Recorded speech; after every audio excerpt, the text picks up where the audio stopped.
Plaza Podcast.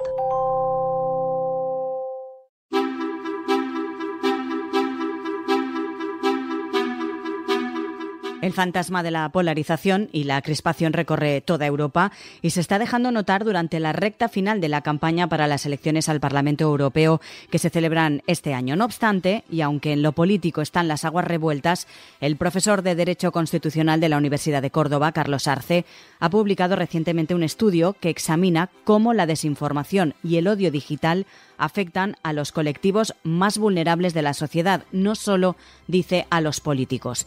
El trabajo destaca la necesidad de educación ciudadana digital y herramientas, sobre todo de verificación, para combatir estos problemas, reservando, dice también, las sanciones penales para los casos más graves. Enfatiza que los políticos deben soportar un mayor nivel de crítica y que las medidas restrictivas propuestas deben equilibrarse con la protección de las libertades fundamentales. Hoy en Plaza al Día, odio digital, un problema global en expansión.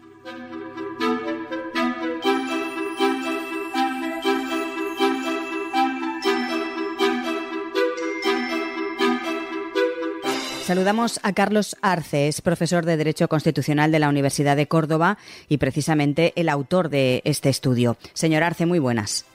Hola, muchas gracias.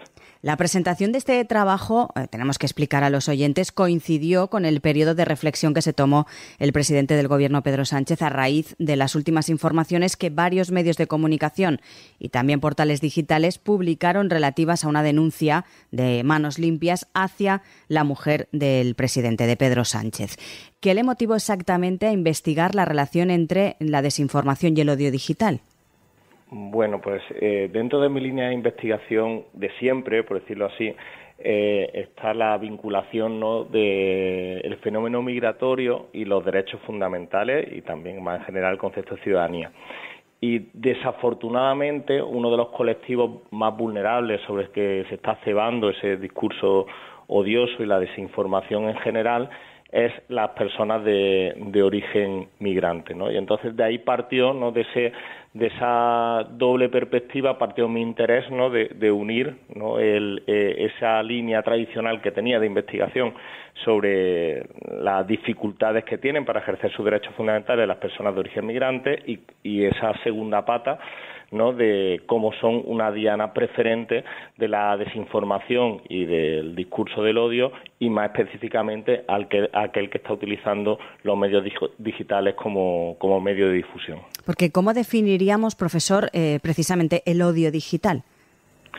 Bien, hay un concepto genérico de odio, ¿no?, que es esa aversión y rechazo acentuada, ¿no?, hacia una persona, una cosa o un hecho, ¿no?, que en un principio, por decirlo así, desde el punto de vista jurídico, el odio es irrelevante, ¿no? Otra cosa sería lo moral, lo ético, pero desde el punto de vista jurídico el odio en sí es irrelevante, ¿no? Empieza a poder ser relevante desde el punto de vista jurídico cuando ese odio pasa, ¿no?, de nuestra cabeza, nuestro corazón, cada uno que le diga como quiera, ¿no? Entonces, sí que en los últimos tiempos, dado esa digitalización social transversal, sí que es cierto que ese odio que puede ser, y ahora si queréis hablamos de ese puede ser relevante jurídicamente, está utilizando de forma preferente, como forma de difusión, esas herramientas digitales, ¿no?, las diversas plataformas digitales que usamos en nuestro día a día cada vez con mayor frecuencia. Entonces, digamos, sería ese odio, ese sentimiento de aversión, ¿no?, profunda hacia un colectivo, hacia una situación, ¿no?, y esa herramienta digital como medio de difusión o de transmisión de esos sentimientos o esa perspectiva hacia una realidad. Decía yo hace unos instantes que este estudio coincidió precisamente con esos días que se tomó el presidente del Gobierno para reflexionar y realmente ese trabajo aborda cómo la desinformación y el odio digital no solo, aunque yo haya puesto el ejemplo de Pedro Sánchez, no solo afecta, dice usted, a los políticos y que, lógicamente, con educación y con sanciones penales en los casos más graves se puede combatir. Pero, ¿de qué manera? Porque hoy en día, y por ejemplo, ya sé que no tiene nada que ver, pero precisamente estamos en plena campaña de las elecciones europeas, no hay que añadir mucho más de cómo está el patio, podemos decir de manera coloquial, y cómo se ha subido el tono en los últimos días y en las últimas semanas. Eso tampoco favorece, ¿no? Ahí, y en gran parte del trabajo va en esa línea, en el distinguir, ¿no? El distinguir, digamos, el mal tono, ¿no? Esa, muchas veces sonrojante, ese tono del debate político general que estamos teniendo, que es una grave preocupación, o al menos para algunas personas. Yo hablo en primera persona, me preocupa profundamente la escasa calidad y el peligro que supone para un buen funcionamiento de nuestro sistema democrático ese discurso político tan bajuno, permitidme la expresión coloquial, ¿no? Eso es un foco de preocupación, pero otro foco de preocupación es el discurso de odio, ¿no? Y sus consecuencias jurídicas, que ahí en este sentido sí que me gustaría ahí precisar, ¿no? Que en ese discurso de odio los colectivos que pueden ser, y según la definición ya asentada que hay desde la perspectiva jurídica, esto para ser objeto de discurso de odio tienes que pertenecer a un colectivo vulnerable. Entonces mezclar discurso de odio con colectivos no vulnerables o con representantes políticos en muchas ocasiones genera confusión y genera también dificultades para armar una respuesta jurídica que proteja a los colectivos vulnerables, que son, digamos, la diana del odio digital, y a la vez respete derechos fundamentales como la libertad de expresión o la libertad de información. Porque, ¿de qué manera, a su juicio, las plataformas digitales y las redes sociales están fomentando precisamente esa desinformación y propagando, sobre todo, el discurso de odio? No es el foco principal, pero viene casi todo canalizado por estas vías. Digamos, como bien señala, el odio y la desinformación no nacieron con el mundo digital, nacieron casi con la especie humana, ¿no? Casi cuando nos empezamos a organizar socialmente, la desinformación siempre ha sido una herramienta política, por decirlo así, y después también, desafortunadamente, tendemos a odiarnos unos a otros, ya digo, desafortunadamente, y a construir discursos más allá de nuestros sentimientos internos que intenten justificar ese odio. ¿Qué cambios provocan los medios digitales? Pues es la capacidad ilimitada de difusión, ¿no? de estos contenidos de desinformación y de odio, y de ese discurso odioso, y después también por las propias características de las redes sociales y de las plataformas digitales en general, es la dificultad de deslindar, de distinguir, ¿no? Y con esto, y si queréis ahora hablamos de eso, ¿no? Cada vez más difícil con la inteligencia artificial, de distinguir qué es desinformación y qué es una información veraz, y qué es un discurso de odio puro y qué es un ejercicio tolerable o que debemos tolerar de la libertad de expresión o libertad de información, aunque nos chirríen sus contenidos, ¿no? Ahí ese es el problema que está generando las nuevas tecnologías en general y los medios digitales en particular en esta materia. Porque, ¿de qué manera se podría afrontar esta situación? Es decir, ¿qué medidas educativas, por ejemplo, cree o propondría para combatir esa desinformación y ese odio digital? Pues, digamos, tenemos unas graves carencias estructurales, ¿no? En nuestro sistema educativo de ese famoso concepto que surgió de educación para la ciudadanía, ¿no? Que tan tristemente, que tan políticamente maltratado fue y que tan imprescindible es para una sociedad democrática, ¿no? La educación para la ciudadanía no es otra cosa de educar a las personas que formamos parte de esta sociedad para saber cuáles son nuestros derechos y cómo debemos ejercerlos en un contexto de un Estado de Derecho y democrático, ¿no? Tan básico y tan imprescindible a la vez. Pues entonces, digamos, añadir, eso no lo estamos haciendo bien en el sistema educativo, y de esos barros estos lodos, y aquí simplemente añadir el apellido digital, ¿no? Educar para una ciudadanía digital, es decir, educar a las nuevas generaciones y a las no tan nuevas en la realidad de que tenemos dos planos para ejercer nuestros derechos fundamentales en la actualidad, digamos el plano analógico, por decirlo así, y también ese espacio digital que se ha convertido en un espacio de ejercicio de derechos, un espacio de ejercer democracia y que debemos establecer una regla, igual que hay una regla en el ámbito analógico, esto no debe ser la selva, también debe establecerse una regla y unos mecanismos para que podamos ejercer nuestros derechos fundamentales de forma adecuada. Y eso se tiene que trabajar desde el colegio, por decirlo así, de la primera etapa educativa hasta la última, hasta la universidad donde yo trabajo.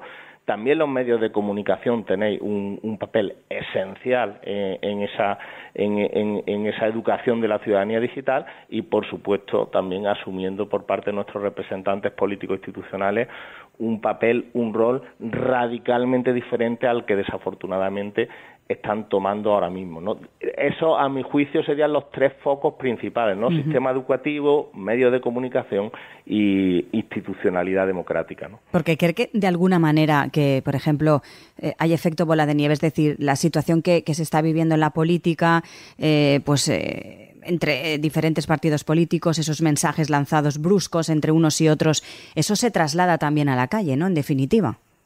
Por supuesto, ¿no? Es una retroalimentación, ¿no?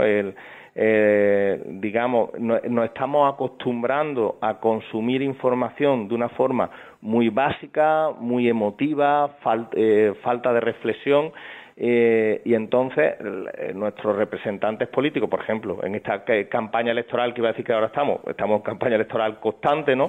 Se dan cuenta que, sí. Exactamente, ¿no? Que se dan cuenta que la forma más eficaz de influir en la opinión pública son utilizando esa herramienta, ¿no? Que tocan, digamos, los bajos instintos de la persona, la emoción pura, la falta de reflexión, los mensajes cortos y de fácilmente digeribles sin pensar demasiado, sin cuestionarte demasiado. Es, digamos, un efecto, como bien dice, bola de nieve, pero que a 4 manos, ¿no? O a 6, digamos, que tanto la ciudadanía ponemos de nuestra parte porque nos hemos acostumbrado a consumir información y política, social y en general a acceder a la información general de esa manera, los medios de comunicación, que legítimamente son la mayoría empresas privadas que necesitan ganar dinero, pues ven que es la forma más eficaz de ganar audiencia es utilizar ese lenguaje, y también los representantes políticos que ven que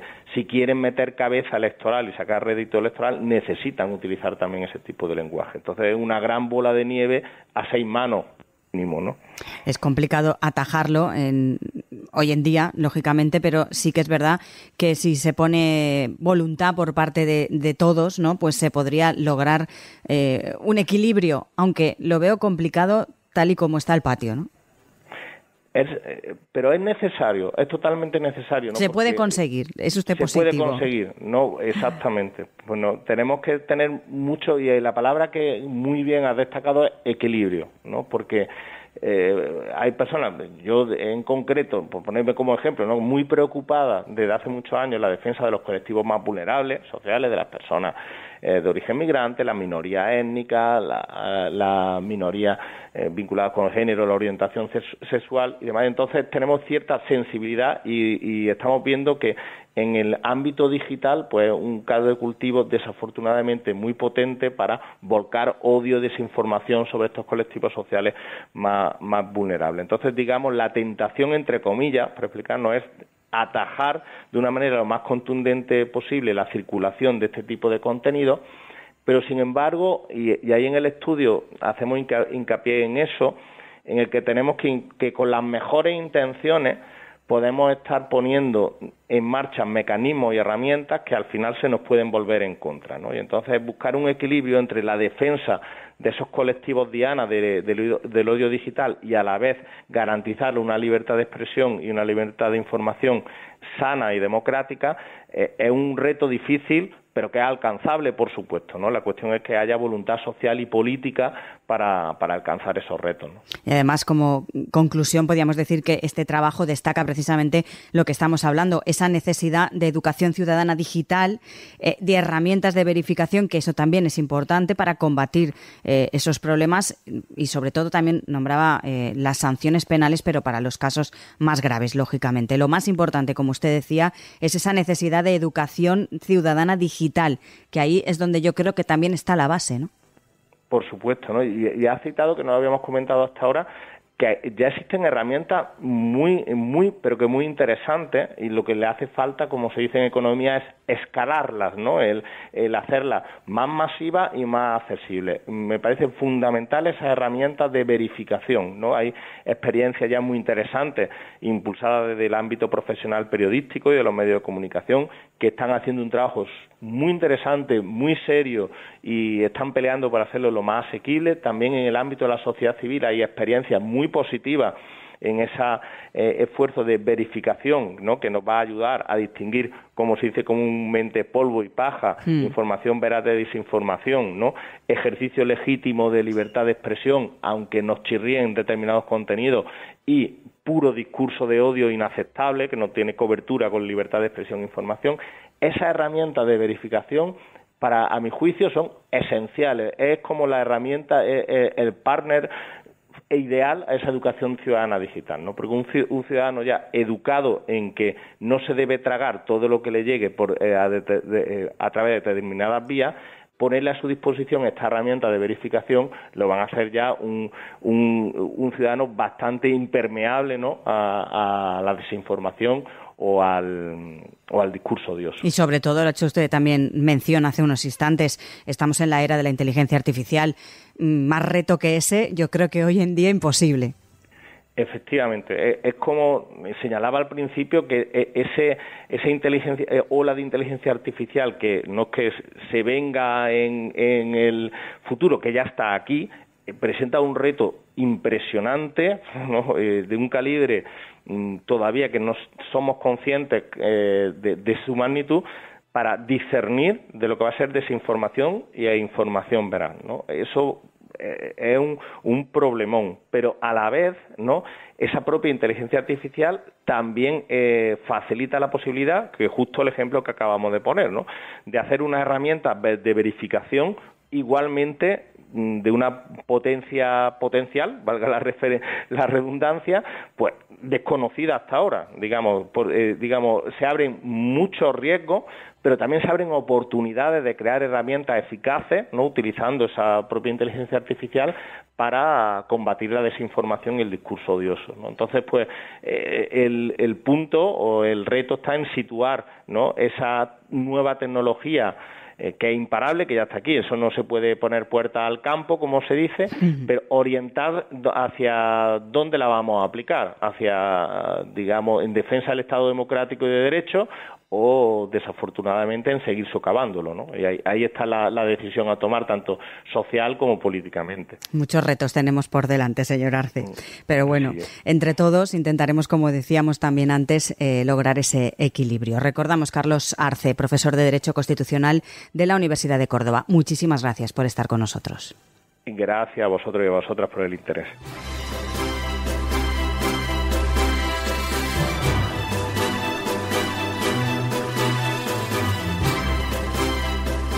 El profesor Arce define el odio digital como un sentimiento de aversión profunda hacia un colectivo o hacia una situación, difundido preferentemente a través de herramientas digitales. Señala que la desinformación no es un fenómeno nuevo, pero la digitalización ha amplificado su alcance. La lucha contra la desinformación y el odio digital requiere, dice, un enfoque multidisciplinario y colaborativo. Nos dice Arce que es necesario un esfuerzo concertado desde el sistema educativo, los medios de comunicación y las instituciones políticas para abordar estos problemas de manera eficaz. Recuerden que tienen disponible todos los episodios de Plaza al Día, así como el resto de contenidos de Plaza Podcast en nuestra web plazapodcast.es. También lo pueden escuchar a través de todas las cabeceras de Ediciones Plaza y a través de las diferentes plataformas de podcast. Por último, les animamos a seguir a Plaza Podcast en las principales redes sociales.